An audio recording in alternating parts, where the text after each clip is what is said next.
All right, we are right at time, and so I'm going to kick this off so that we keep ourselves on time.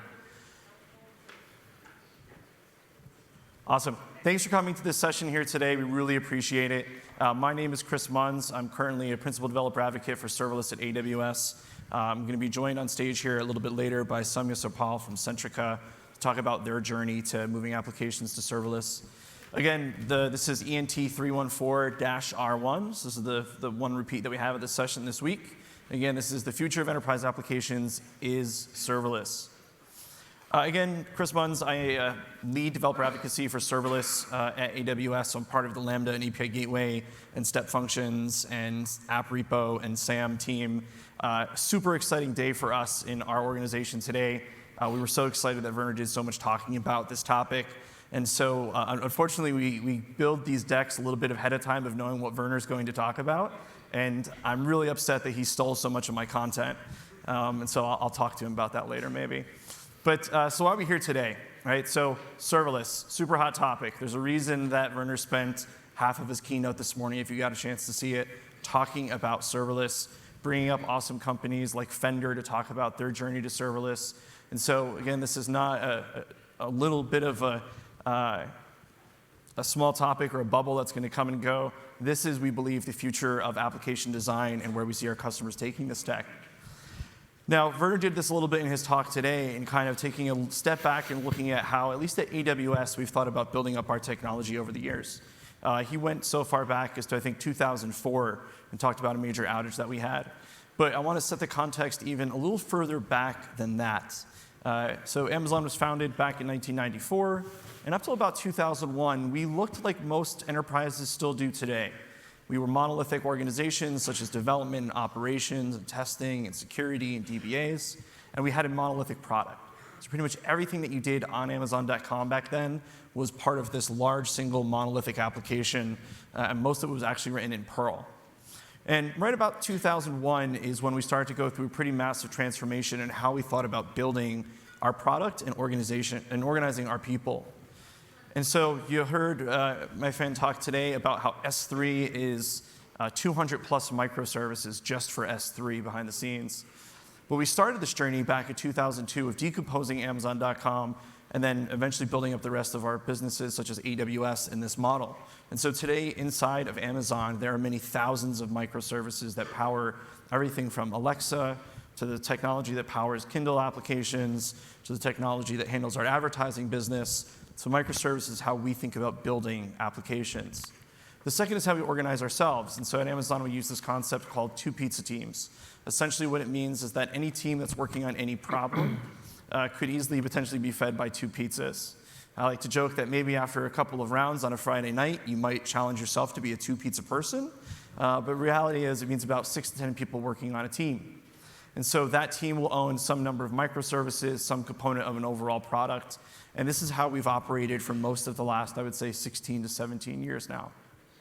Now, one thing I like to talk about with these two pizza teams inside of Amazon is that when you come in as a developer at Amazon, one thing we do is give you a really flexible, really well-rounded box of tools. And we tell you, take these tools and go and build whatever it is that your product, your business, what you're going to be doing needs to do. And the idea here is that we don't want you to have to go to the hardware store and buy those tools yourself and figure them out and figure out which one's the right one for you. We want to have these great standards that you can build upon. And actually, this concept is what led to us building things like S3, DynamoDB, SQS, other services like that. And so essentially what I'd like to say here, and this is probably one of the world's worst Venn diagrams because there's almost no overlap between these two circles, is that we want our teams focusing on just their code, just their product, just what they have to do to solve their business need. We don't want them thinking about all of the tooling that they might have to build or invent themselves or find someplace. And so again, this is with the one exception of if their product is one of those tools, then they would care about it. So the code deploy team cares a whole lot about deploying applications. They will, however, care a lot less about monitoring metrics tools, logging tools, and so forth. And so we routinely try to find, again, ways to shift stuff into that blue circle. But when we look at what these teams still have to do when it comes to the things that they've had to run traditionally, there's still a lot of responsibilities that they have. That building of that product has a lot of things beyond just writing code into a text editor. They have to think about infrastructure management, things like CI and CD pipeline configuration, alarms, runbooks, roadmaps, compliance, security, all sorts of other aspects that they might have to think about. And what we aim to do is find a really strong balance between the time that they spend on the things in the green circle that still aren't even really their product, and think about what we can do to shift more of this responsibility over to the blue. And so back in 2014, we first announced Lambda, so a little over 4 years ago. And again, this comes from another saying that Werner has, which is that no server is easier to manage than no server. So we spent a lot of time here over the last couple days between Andy's keynote and Werner's keynote talking about all the various managed services that we've built inside of Amazon and the services that we have here at AWS that you can make use of. So I know Werner kind of talked a little bit about this today, but what does serverless mean for us? Where do we kind of draw a box and say the things in this box are serverless? And so for us, it comes down to kind of 4 key guiding principles. One, that you should never have to think about managing a physical or virtual server or managing any sort of container infrastructure yourself. The second is that it should scale with usage. So as requests come in, or data comes in, or records come in, you should be able to handle whatever that workload is, turn back those requests, and do whatever the need is for that usage. You should never have to pay for idle. And so with products like Lambda, if you're not using it, if your application's getting no traffic, then you're not paying for anything while it is configured and could be there waiting to take traffic. And then lastly, high availability and fault tolerance is built in.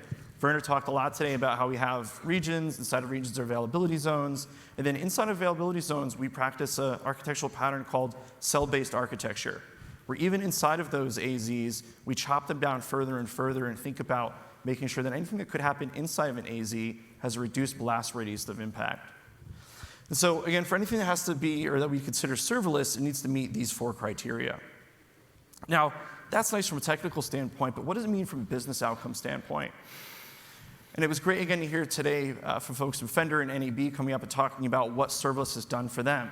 And I like to think about, and what I hear from a lot of customers that I talk to, are the benefits that they get from it that are not technical. So things like greater agility, much better focus on your application, the ability to handle increased scale. We talk to a lot of customers who say, if I had to run this on-prem myself, the amount of hardware I'd have to own would be ridiculous. But I can do this on Lambda without ever having to think about that capacity planning. And faster time to market, which is important for everyone from startups up through enterprises that are looking to make shifts in building new technology, new features, and new business lines. And so at the center of this world for us here at AWS is AWS Lambda. Again, you heard a lot of things today from both Holly and from Werner about what Lambda is. So Lambda is a compute service. At the end of the day, there are servers inside of serverless, but you never have to think about them. Even when we open source cool technology like Firecracker, which we've talked about this week, it's not something that most of you will ever touch. It's something that will continue to operate at the bottom of the stack, providing great value to you, but not something that in this world you should have to ever think about. We want you focused on your application code. And so Lambda sits inside of a couple of concentric circles of topics or ideas. We've seen this concept of microservices over the last decade or so transform the way that companies build businesses.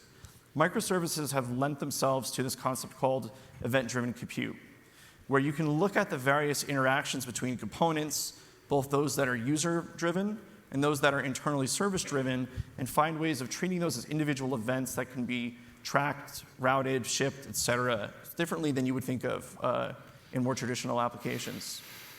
Event-driven compute lends itself to working really well with something called functions as a service. The idea that you're going to write really small bits of code that align just to those events so that you can, again, decompose that monolithic application into something that's a lot more distributed.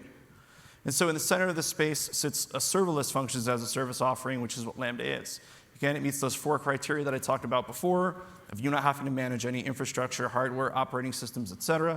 It scales automatically with usage, you don't pay for idle, and it's highly available. Now, when we talk about a serverless application, there's basically 3 main components that we think of from a high level. There is the event source, and today there's almost about 40 different services at AWS that can directly invoke Lambda, plus its own API that you can write your applications against. And those services are things like API Gateway, which can take API call requests and then invoke Lambda functions, or Amazon S3, where when you put an object in a bucket, you can go and invoke a Lambda function. And even last week, the S3 team came out with something called S3 Batch, which allows you at any point in time to look at a bucket and take the objects in that bucket and invoke Lambda functions to do some sort of work on them. Now, your Lambda function then is code that you write. This is your business logic. Up until today, we had Node.js, Python, Java, Go, and .NET. We then announced today Ruby as a managed language. And then we also announced the runtime API, which I'll talk about here a little more in a moment, which allows you to bring any language that you want to Lambda. You don't need to wait for us to do more managed languages. You can just start doing it today. Now, I'll say, though, we definitely plan on looking at expanding managed languages in the future. And so we're always looking for customer feedback of which ones you care the most about, where we can take on the burden of managing that language for you. And then your application code does whatever it is that you need it to do. Maybe you need to talk to a database or a data store or another API or some sort of other service inside of your VPC, and that's something that you control. Again, this is your code, this is your logic, whatever it is that your application needs to do. And so that's kind of the main three pillars, I would say, of what a serverless application looks like. Now, again, we were really excited today to launch two key features in Lambda. One is called the runtime API. The other is called Lambda layers. And actually, the runtime API is built on top of layers, and so I'll talk about that first. One of the things that we continue to see customers do in serverless applications is have lots of places where they need to reuse code. If you think of, say, an API that you have where you have 50 or 60 API endpoints, that might correlate to 50 to 60 different Lambda functions. There's going to be code that you have that maybe needs to talk to databases, perform common business logic, things like encryption and stuff like that, that you would want all of that code or any dependencies or packages in each of those functions. And so typically what you would have to do is package that in individually with those functions yourself. And so this was a little tedious, a little bit of overhead. And so what Lambda Layers allows you to do is create a second artifact from your application artifact. You could put any sort of code, data, dependencies, et cetera, into that. When you configure your function, you have your function's artifact, the code that you wrote, and you can reference that layer. And these layers could be versioned, they can be shared, and so inside of your organization, you can really easily now share this code inside the Lambda environment. Now, one thing you could do with a layer is you can actually now make a runtime for any language that you want to run. And so today we announced examples for C++ and for Rust. We have a number of partners that have done things like Erlang, Elixir, and even COBOL. And so we're really looking forward to all these COBOL workloads you're all going to bring us over on the Lambda side. But these are just examples of what you could do. You could do things like Haskell. You could do things like PHP. You could do things, basically anything you'd want inside of this. Some folks and I were just joking on Twitter before. I don't want to put this idea in your head, but if you really, really, really, really wanted to, you could actually make a custom runtime that would execute a Docker container for you. And so you can finally put Docker in Lambda, which is something that I guess some people have wanted. And so again, with the custom runtime API now, you can run any language that you want on Lambda. We're going to start to see a whole bunch of these come up in the open source community. And so again, there should not be any blockers from a language perspective to what you'd want to run inside of Lambda. Now, when it comes to talking a little bit further about your Lambda function and the anatomy of it, this is something that is consistent across all of the languages, including the custom runtime. And so there's this concept of a handler in a Lambda function. This is essentially where it is that the Lambda service is going to attempt to look to execute your code to insert an event into. So this is the home of where your business execution would begin. Now, another thing is that on every invocation of Lambda, and again, it is event-driven service, we are going to pass in an event structure. So in the case of an API, this is going to be all of the bits and pieces of that API request that you would expect there to be. In the case of, say, an S3-driven event, this is going to be the bucket and object. And in the case of things like SNS, it's going to be the message, so on and so forth. And so typically, you're going to take that event, and you're going to process it and pull it apart and do what you need to do. Then the last bit is the context object. And so the context object is a little bit of a mix of information about the underlying infrastructure and how you maybe have configured a Lambda function, for example, things like timeouts. And so you might use the context object to look up information about your function's environment, interface with that in different ways, and there's various use cases for that. Now, Lambda, which don't think actually Werner mentioned this today, but for those of you who are not familiar with it, has a very unique pricing model. Lambda functions are built in basically a very simple math of two things. The amount of memory that you configured your function for, and today we support everything from 128 megabytes up to 3 gigabytes, and the duration of your function execution in hundreds of milliseconds. So this is not paying for hours, it's not even paying for minutes, it's hundreds of milliseconds. And we find that much of the customer's code that we have does execute in a very small period of time. And so we also have a very generous free tier. So you get 1 million requests per month and a total of 400 gigabits per second of compute. And so based on the amount of memory you configure your functions for. No concept of reservations, no minimums, no contracts, obviously nothing like that you have to think about. So an incredibly flexible billing model that correlates very much directly with the business need of your application. And so you get a really interesting ROI when you use serverless that ties directly to the consumption of your application. We actually see customers talk about how they look at their functions that cost them the most and say, how can we prioritize or how can we improve the performance of this to lower the cost? Now, that's something that's very difficult in a more monolithic application where you have various bits of capability all mixed on the same hardware. And so with serverless, you can get really great fine-grained utilization improvements over time. So this is something I'm really proud of. I put this slide together back in October and tweeted it out, and Werner liked it. And what I didn't know is that he then had it remade for his presentation today. So you saw it probably aligned a little bit differently. But what this represents is all of the features and capabilities that we made public and launched in Lambda since we first launched the product up to this past October. And it works out to be about a feature launch per month. So there's quite a lot of stuff that we've done. And then obviously just here in the last 2 weeks, we've announced Python 3.7, we've announced Ruby, we've announced layers, we've announced runtimes, we've announced a couple of other things. And so this diagram is already quite well out of date. But Lambda is a very mature product in AWS terms. It's got a lot of capabilities. It's got, we launched back a couple weeks back in October as well in SLA. And so again, this is something that you can feel comfortable building critical business infrastructure on top of. And again, we've heard the stories from Fender and NAB about how they've done just that. So when we think about Lambda use cases, there's a couple that we bucket basically all the use cases that we see into. So the first is web applications. Pretty straightforward. People are building web applications that need to be powered by APIs. And so Lambda can act as an API backend behind API gateway to serve that request. Now, with the integration that was announced today with ALB, the application load balancer, you can actually use Lambda as just a straight HTTP serving capability. So you can actually just put it in with any other technology like EC2 or ECS that you have behind an ALB and serve up HTML directly from Lambda if you so wanted to. We also have a lot of customers doing backends. These are backends for things like mobile and IoT, as well as internal microservices for businesses. And so as we see that growth of microservices happen, when again, the conversation earlier today about how S3 is 200 plus microservices, most of those are not things that you ever interface with, but those are all the kind of things that can run inside of Lambda. Data processing, so real-time stream processing, batch processing, even things like MapReduce. The folks in UC Berkeley put out an incredible framework called Pyren, which does effectively MapReduce using Python inside of Lambda, and found that it had massive linear scalability beyond what they were seeing sometimes even in things like Hadoop for a much lower cost. Chatbots and Alexa, two separate things, but two that align very closely with each other. So when it comes to chatbots, we see chatbots showing up all over the place, not just in external use cases of a business for their outside customers, but also internally. We see chatbots being used for things like facilities management, help desk, HR, and stuff like that to make it easier for people to get information from their own organizations.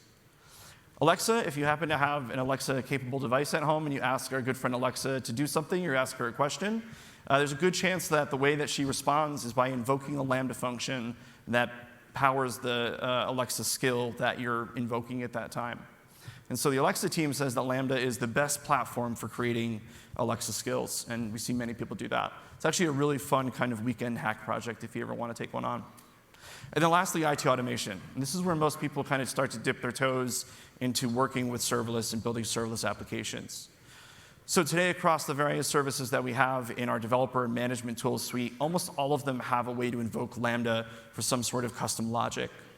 If you look at CloudTrail, you have the ability to send messages over an SNS topic that can then invoke Lambda if you want to look for, say, API calls that shouldn't have been made inside your account. With Code Pipeline, you have the ability to trigger a Lambda function to do a custom action as part of your CI and CD process.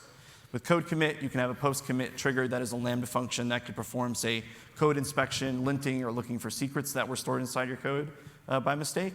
And so there's lots of things that you can do here from a policy perspective, from an infrastructure automation perspective. And again, this is something that we see a lot of usage of. So that's Lambda. And Lambda is a big part of the serverless world for us here at AWS. Again, you heard some really great stuff in Werner's keynote today about that, and a number of good talks this week covering all sorts of various aspects. The next biggest part of the serverless ecosystem that we have is API Gateway. And so Amazon API Gateway provides a number of different capabilities in helping you better manage APIs. Now, AWS didn't invent the concept of an API gateway. There are many others out there in the industry. There are event gateways or API gateways that you can run yourself. There are other managed API gateways. There's open source ones. There's enterprise ones. All sorts of different API gateways out there. I typically recommend for a company that if you're building API-based technology, get an API gateway. Standardize on it. Make it the thing that's common across your entire company. Now, API gateways typically provide a number of different benefits, things like unifying an interface for various APIs, things like giving you the ability to do usage tiers and throttling. With API Gateway here, we also have the ability with integrated DDoS protection. We recently, back at the end of October, announced integration with our web application firewall, and a number of capabilities that API Gateway has. It can create client SDKs for you. It can output Swagger or now OpenAPI v3 documents. There's just a ton of things that you can do directly with API Gateway. And it's a really flexible product in terms of how you can use it. So you could put API Gateway in front of Lambda, sure, absolutely. You could also put it in front of EC2. You could also put it in front of any container technology. You can also put it directly in front of other AWS services.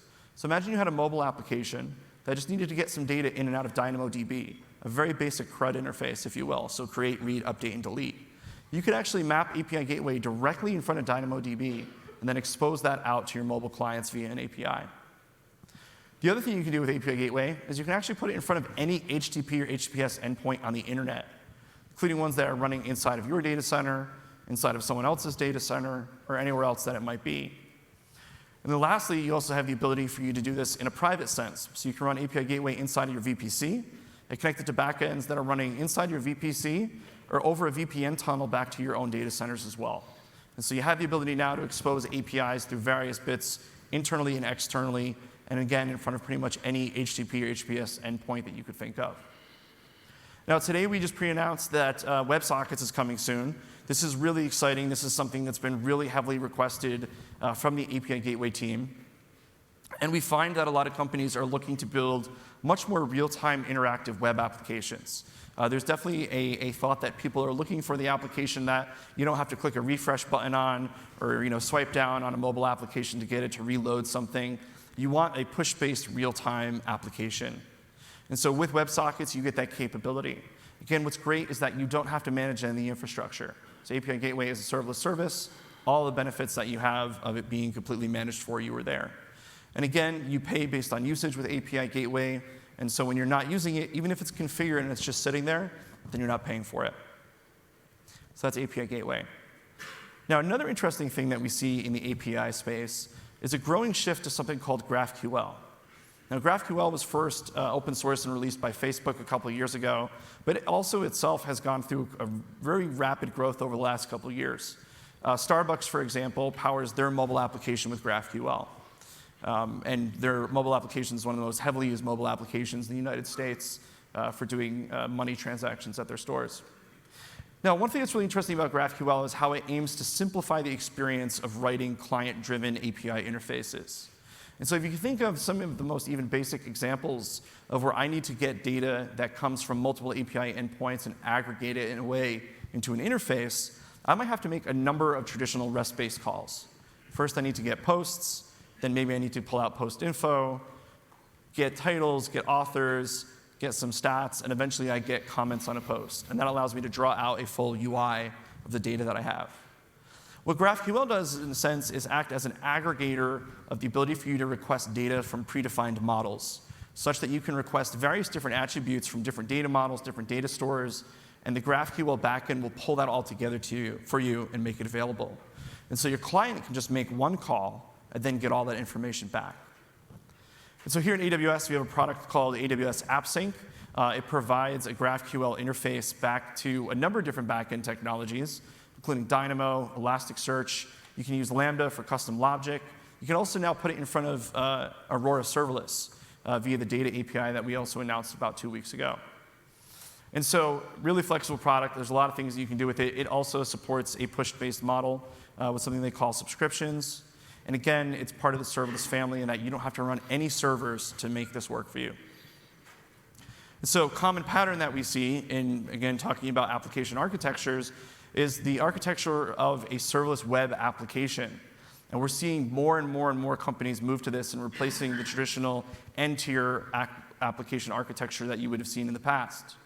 And so today, using, say, the newer JavaScript libraries on the front end, things like React or Angular or Vue, build your web interface, store it in S3, front that S3 bucket with CloudFront or another CDN, and then have all of your business logic be provided by an API. I know this can be provided by API Gateway, backed by Lambda, talking to whatever your data store is, say that's DynamoDB.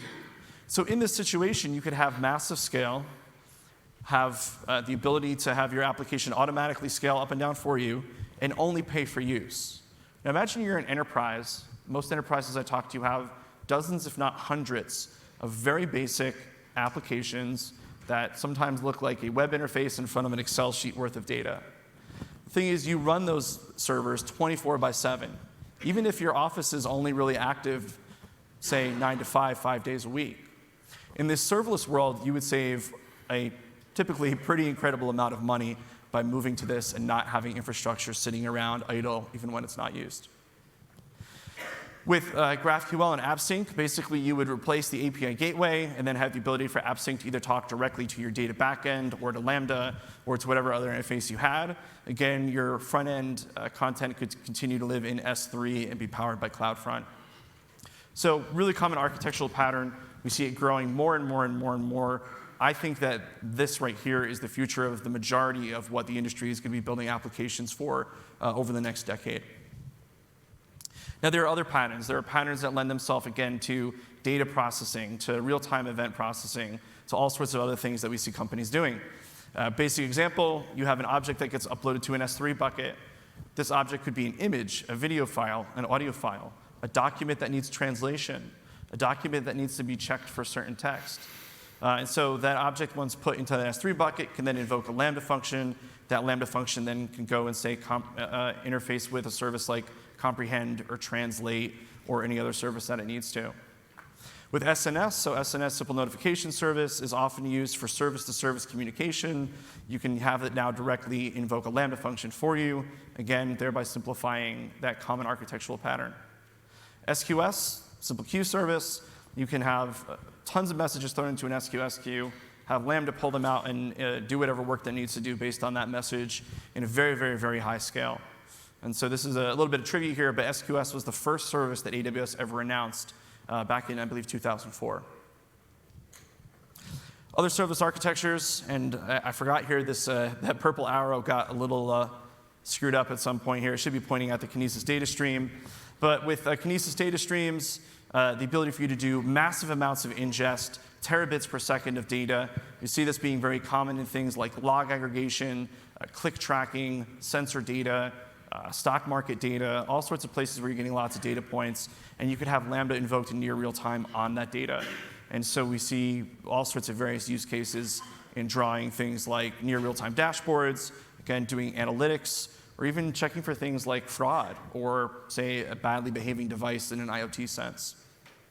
Amazon Lex, so this is a service that can power chatbots. It's also one of the core components of Amazon Alexa.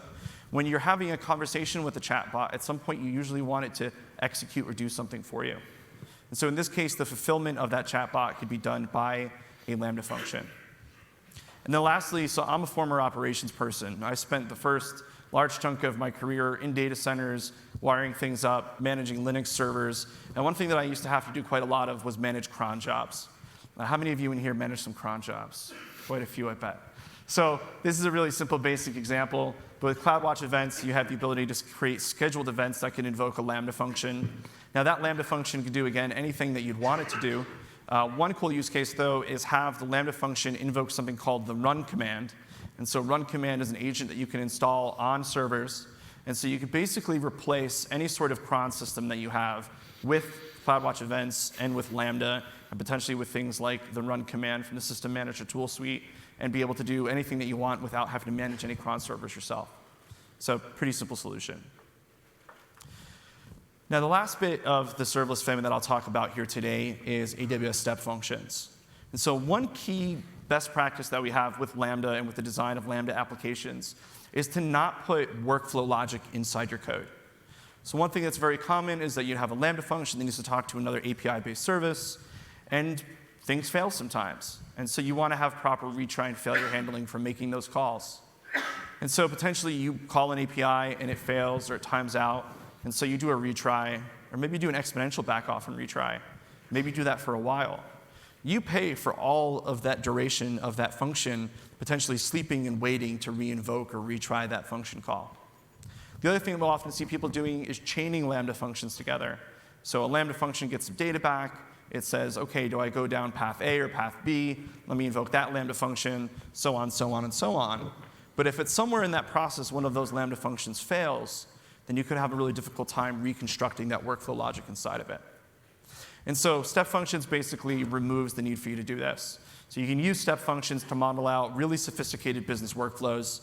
It has the ability for you to do things like parallelization, decision tree logic, exponential backoff and retries, even custom error handling. And then today in Werner's keynote, we announced a slew of improvements to this. You can now have Step Functions directly read and put data into a DynamoDB table, put messages into an SNS topic, put messages into an SQS queue, invoke ECS or Fargate container workloads. And so we're finding that Step Functions is really becoming a core component of modern serverless applications. And so definitely check out Step Functions. There's now just so many different things that you can do with it. Now, what's important to a lot of our customers is that their infrastructure often needs to meet some sort of accreditation standard. If you happen to deal with medical records, you in the States have to deal with HIPAA. If you're processing credit cards, you have to deal with PCI. There's other standards that are out there for government-based workloads, things like FedRAMP. And so what we've done and what we've worked on over the years is making sure that our services meet the needs of those compliance regimes. And so if you wanted to, you could build pretty much a completely serverless-based credit card processing application or medical record processing application with the suite of services that we have that are all covered under HIPAA, PCI, and other accreditation models. So where would you start? It's the last thing that I'll talk about here today. And one of the great things that we have right now here in the space of serverless is a really awesome, rich ecosystem of partners in tooling. Werner talked a little bit today about Cloud9. He talked a little bit about how we just expanded some of our debugging tools into many other common IDEs. What you see up here are frameworks that will assist you in writing serverless applications. Some of these are language-based, so they support one language or another. Some of them support certain types of applications. But at the end of the day, there's basically no reason for you to have to just start in a completely blank code editor and figure out all this stuff from scratch. These tools exist here to make your life a lot easier and be able to do quite a bit. Now, one tool that we have that's becoming a really huge growing part of the serverless ecosystem for us here at AWS is a tool called AWS SAM. It's the little squirrel guy over there. So what SAM stands for is Serverless Application Models. It's a template-driven way of modeling serverless applications, building and deploying them. And it's got quite a lot of capabilities, but it really simplifies the work that you have to do in defining your serverless applications and being able to create reusable patterns out of them. One thing that we released a little over a year ago is something called the SAM CLI. And what the SAM CLI allows you to do is local debug and test of serverless applications. But you can even go further than that. Today with the SAM CLI, you can create a completely brand new serverless project, basically containing all of the getting started files that you would need and structure that we would recommend. You could do local debug and test. You can package and deploy that application, and then you can tail the logs of that application in production locally from the CLI. And so this is a must in terms of tooling for building serverless applications, and there's a lot of things that we're doing that go inside of this. And in talking about IDEs, so in Cloud9, which is our managed IDE service, we have SAM built in. And so what you see here in this screenshot is that in the middle pane, I have my Lambda function code. And then on the far right-hand side, I actually have the SAM interface. And so I could sit here and write code and in real time execute my Lambda function locally and test it. So I can write code, test, write code, test, write code, test, and then at some point ship my function. And so it's just that easy. And again, you can run SAM on pretty much any laptop or workstation that you have. Linux, Mac, or Windows. And so you don't have to use Cloud9 for this, but it is something that's integrated. And then the last component that's part of this ecosystem is the serverless application repository. So today we announced something called nested applications inside of the serverless app repo.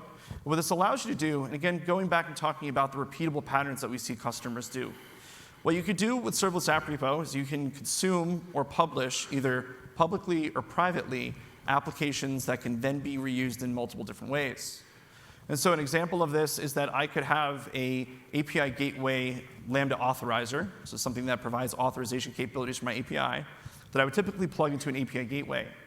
With nested applications, you could create inside of your business a standardized authorizer, share it out with everyone inside your organization, and then tell people when they build serverless APIs to nest inside of that application this authorizer.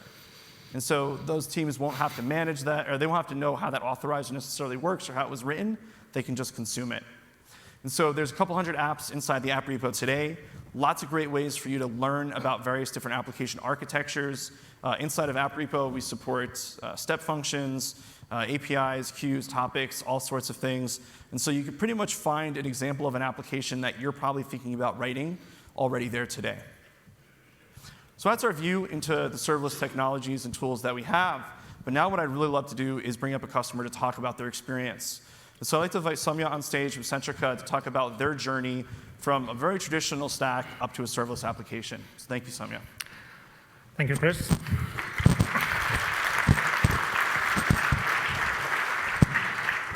Good afternoon, everyone. My name is Soumya Serpal. I work as an engineering manager for Centrica in the UK.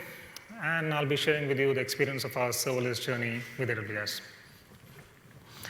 So for those who don't know, Centrica is an energy and services company. We've got 5 key focus areas. For 2 of them, energy supply and services. We operate under the brands of British Gas in the UK, Bord Gas in Ireland, and Direct Energy here in North America. Hive is our connected homes brand, which has a strong presence in the UK and has been recently launched in the US as well as some countries in Europe. Our other key focus areas include distributed energy and power and energy marketing and trading. We've got over 25 million customer accounts across all our brands and geographies. And in 2017, we clocked slightly over 28 billion pounds of revenue. So today, I'm going to specifically talk about British Gas Business, which is the B2B arm of Centrica in the UK. We've got over 600,000 customer accounts through which we cater to our small and medium enterprise as well as our large business customers. Digital is key to our strategy, and over 50% of our transactions currently flow through online.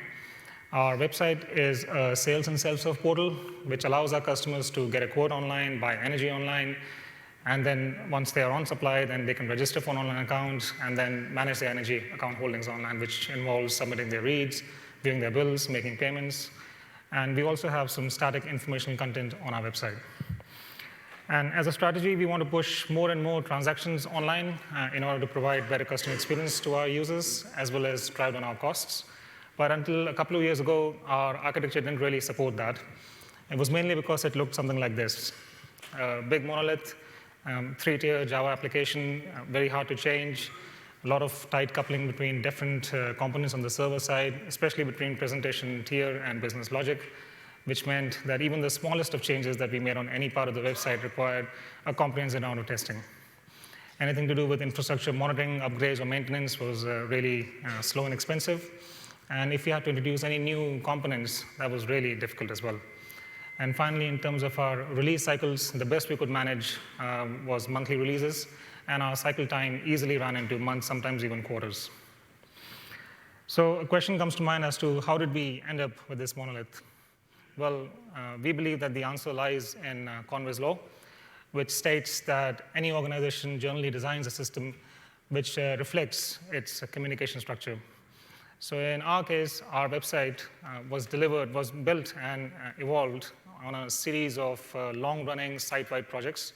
And to enable change across this platform, we would stand up teams which would actually deliver these changes on top of each other. So to break out of that cycle, we reorganized ourselves from these delivery-focused and project-based teams to more customer-focused and product-centric teams. And these teams were organized around non-overlapping functional areas, which allowed them to release independently of each other, at least on the front-end side, which we enabled through implementing a client-side JavaScript framework called Ember.js. However, on the server side, we still had a monolith in our way, so to speak. So to address that, we came up with a three-pronged approach. After a lot of experiment, a lot of thought and research, we decided that we needed to fragment for autonomy. So there was no doubt in our mind that we couldn't continue with the monolith that we had and give our teams the required autonomy that they needed. Secondly, for agility and for transparency, security, and ensuring uptime of our application, we had to move to the cloud. And finally, we recognized that we needed a change in our culture and the way we operated by bringing operations within the development team. And also, we need to automate whenever we are ready, so automate everything so we can deploy whenever we are ready. But why serverless? So our main objectives were to increase agility and autonomy and drive down our costs.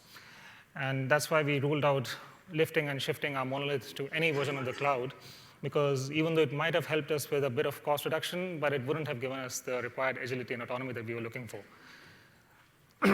We also experimented by writing a couple of microservices in different teams architecture. And we quickly realized that even though it helped us quite a lot with agility and autonomy, it came with a significant increase in costs that comes with building, owning, and running your own microservices landscape. However, with the serverless, what we figured was that we were actually able to leverage all the benefits that a microservices architecture has to offer without actually worrying about any of the complexity or the cost that comes along with a platform like that. And this was the main reason why we decided to go with serverless. So how did we actually, what approach did we actually take to migrate our workloads into serverless? So we started off very small with a very small proof of concept. This involved taking an existing microservice that we had experimented with earlier and porting that into a Lambda function. We fronted that with an API gateway. This was mainly a manual deployment, but we did end up learning a lot about CloudFormation and SAM in the process. The idea here was to learn and generally familiarize ourselves with the whole new architecture and the new way of working. And the POC ran quite successfully in one of our lower environments, and that gave us the confidence to move on to the next phase, which was engagement with the rest of the organization. And here, we wanted to ensure that we bring the whole organization along with us on this serverless journey, because this is something that had not been done, at least at this scale, anywhere else in Centrica. So we created a serverless working group, which had representations from enterprise architecture, from networks, from security, from service design and introduction. And this ensured that we could capture all the requirements that they had for us to actually facilitate a successful production pilot, which was our next phase. And for the pilot, we had to choose a journey that was complex enough for us to learn something about migrating a significant workload into serverless. But at the same time, it has to be simple and isolated enough so that we don't impact the rest of the application, and also we don't take too long to actually finish our pilot. So we chose our guest meter read journey, which allows our customers to give us a meter read without actually logging into their account. And we did this with the help of 4 people. So there was 1 architect, 2 developers, and 1 QA. And we did spend a lot of time in actually designing and thinking how to actually go about doing this. But the actual development time, once we had figured out what we were doing, was barely 2 months. Well, there were other factors which caused us a bit of delay in going live. But that had nothing to do with the actual development that was done fairly quickly. And I'd like to just highlight that the original journey took more than twice the amount of time to build in our old stack. So in the end, the pilot was extremely successful. And within a month, we were able to send all the traffic onto this journey. And we successfully moved on to the next phase in which we are currently, which is expansion of the rest of our estate into serverless. So we have just gone live with Cognito last week. And we've taken a user-by-user migration approach. So as and when our customers log into our website, we are migrating them, pulling them one by one into Cognito. We'll be doing the same with our customer service agents. And we'll be following that with moving our front-end apps into S3 and from that with CloudFront. This will be followed by even more Lambdas, which will be now done by different teams as they progress. And in the end, we plan to move our database again into a combination of Aurora DB as well as DynamoDB for serverless. So these are some of the cloud adoption principles that we found quite helpful, and I thought I'll share with you. There are a bunch of enterprise essentials there, which were a result of the requirements that we got from the other teams during our engagement phase. So this essentially revolves around which region we decided to run our workloads in, how would the ingress and egress would happen, and what are the production security controls when it came to both design as well as security by design as well as security in operations. And on the right-hand side, you'll see these are something that we call as cloud necessities. These are things that you really should be doing to leverage the power of the cloud, and especially of the AWS platform. So we obviously asked for our own dedicated AWS account to minimize the blast radius. We decided to go with a cloud-native approach, so we didn't have to spend any time in making any of the tools work with each other. These things just work seamlessly behind the scenes. And finally, we decided to go for a complete automated deployment into production using CloudFormation and code pipeline. Oops, sorry. So this is what our new architecture looks like. It sits alongside our old architecture, works seamlessly alongside that.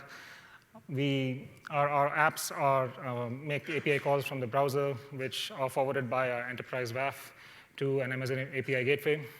From there, the API gateway invokes the relevant Lambda functions, which in turn invoke the relevant on-premise APIs to push and fetch the data from our backend systems.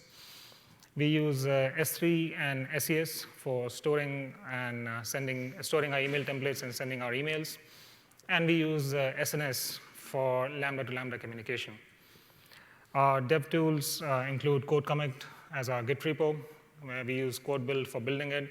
And we use a combination of CloudFormation and code pipeline for deploying our code, as well as running all of our unit tests, automation tests, as well as our UI tests. We make heavy use of all the management and security services that are provided by AWS. And these were all quite easy to integrate. Didn't really take much effort on our part to actually get them working together. The only thing to note over there is that you would probably see a proxy server on the far right corner. That is not owned by us. That's by our core networks account, wherein they inspect all the internet-bound traffic. And our hope is that one day they also move to a more serverless approach, but that's the way it is. As a team, we are completely serverless in this new stack. So looking back, here are some of the lessons that we learned. The first one is that there's a lot of new things to learn, a lot of new ground to cover, so please take small steps when you start off. Secondly, one of the things that I alluded to earlier, which delayed us, was that we decided to integrate with a new set of on-premise systems APIs, which weren't properly tested before. And this caused us a delay of a couple of months, which pushed our pilot out by a few months. So if you're starting off and this is all brand new, try and integrate with existing APIs instead of new ones. Anything to do with connectivity takes a while, so please engage your networks teams early and start those conversations as soon as you can. And finally, anything that we didn't automate slowed us down. So even if someone says that we've only got to do this once, but if something is manual and laborious, then I'd recommend that you automate it because it pays off in the long run. Finally, some of the benefits, at least the three key main benefits that I can think of. First one is definitely an order of magnitude reduction in the cost, something that one of the reasons why we actually chose to go serverless. Second is just the focus on our business logic so that we can build the right customer experience. This is something that we were never able to do before. And finally, we've been able to achieve the required agility that we were looking for. And on the new stack, we can actually go live whenever we want, and our cycle time is now actually down to days and weeks. So at this point, I'd like to just thank AWS for all the support in our journey so far, and also for inviting us here to share our story with you. Thank you. Good job, Thank you, Samya. That was a great story. And again, one that highlights most of what Werner was talking about here today and what I've been talking about in understanding, again, what the benefits of serverless are and how they impact your organization. Samya talked about how it was just 4 people on the team that led the POC that drove to them making this shift in this project. All right, so this is the type of thing that you have to invest entire organizations of your business into making something be successful. Talked about the greatly reduced operational overhead, and that's maybe one of those things that companies don't realize how much time they're spending managing resources until they don't have to do that anymore. It can be kind of amazing when you're like, wow, we have all this free time to focus on what's important. So again, think about the non-technical benefits, as it were, the more human aspects of what serverless brings to you. This is, again, where we continue to hear from companies about what they're seeing and what excites them about serverless. Almost everything that I talked about here today and almost everything that you've heard this week about serverless, you could find out more on the AWSamazon.com/serverless landing page. If you go up to the resources page up in that top white bar there, you're going to find links to videos from this week, to videos from previous reInvents, to tutorials, getting started guides, other customer case studies, webinars, Twitch live streams, all sorts of stuff. It's basically our holding pen of all the information that we have. And so again, you can find tons of things there. I want to again thank you for coming to this. I want to thank Samya for coming and speaking on behalf of Centrica. Thank you all for coming out to reInvent. We hope you had a great week and hope we see you here next year. So thank you.